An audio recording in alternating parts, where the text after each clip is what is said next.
Walk on. For over 25 years, Claudia Rabstein has been training horses in the quiet Ontario border town of Fort Erie. They're our extended family. When they're sick, we're sick. They all have individual personalities, that not just the people that are here, but the horses all have individual lives.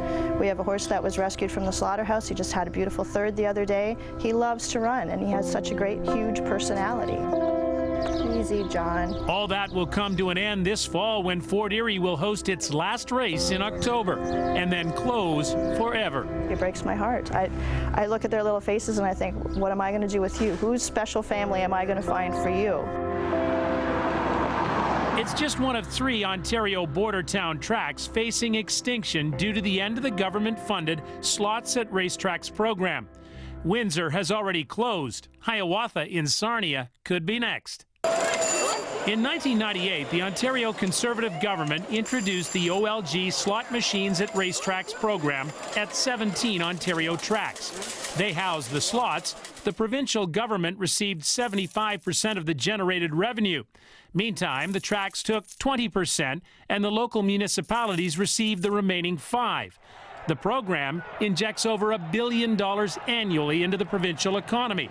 The horse racing industry earns $345 million a year, and half of that goes directly to purses. It just makes absolutely no sense to any of us in the industry why this is happening. Hi, big boy.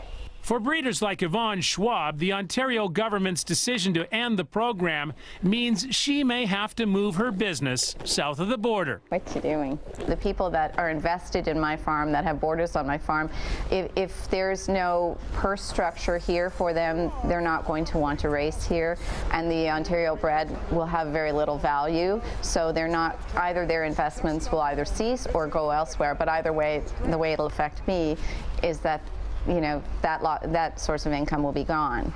It's a decision the Ontario government says it had to make. The industry itself, we have far too many racetracks in Ontario relative to anywhere else in North America. In fact, I think we have a quarter of all tracks.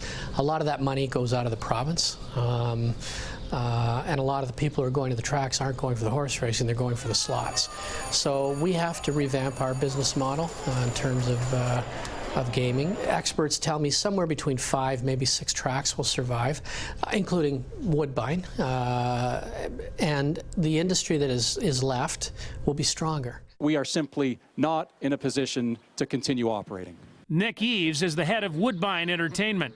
The economics are such that the racing industry has come to rely very heavily on that partnership. If the partnership and the revenue that comes from the partnership is gone, then the industry as we know it can't continue, and that would apply, to the Queen's Plate as well.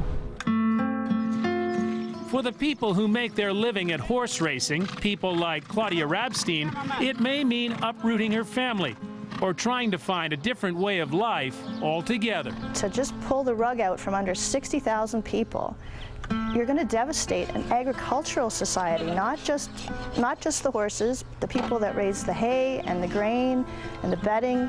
All those people can't go on unemployment because they're self-employed. They're going to end up on welfare, and the state's going to start looking after them.